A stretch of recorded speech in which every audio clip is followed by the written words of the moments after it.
it's DaYo.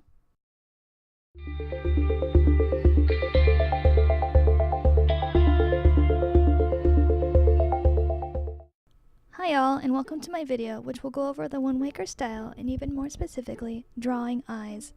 Now, I don't claim to be an expert, but I still feel this might help out those who are just starting, and thought I'd share some things I've noticed about it since I've been drawing it for years. Now, let's take a look over the style in general. What do we notice here? Thicker lines, shorter proportions, but I think many agree the thing people notice almost immediately is the style of the eyes. The thing that sticks out to me the most is definitely the shape.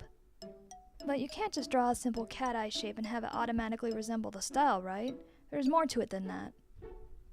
The biggest problem I've noticed in newbies starting out with the style, including myself when I first began, is making everyone's eye shape the same.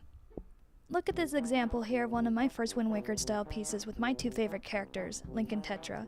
What bothers me so much about it now is that the eyes on both of them are the same. But to someone new who's first starting, they might think, but they all look the same to me. But let's look a little further into this.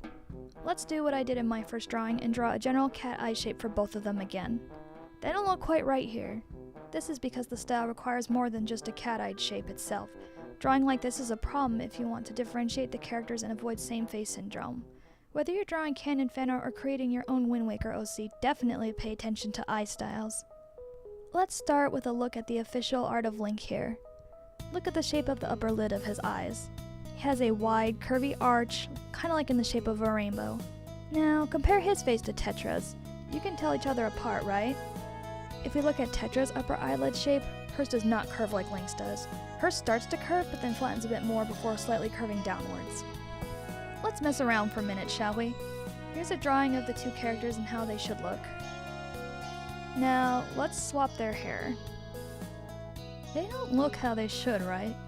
Link has Tetra's face and Tetra's has Link's. You should notice that just from the eyes.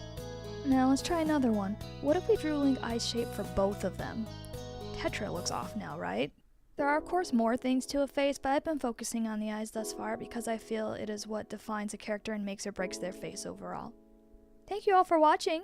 I hope this makes sense as you start out on your drawing adventures.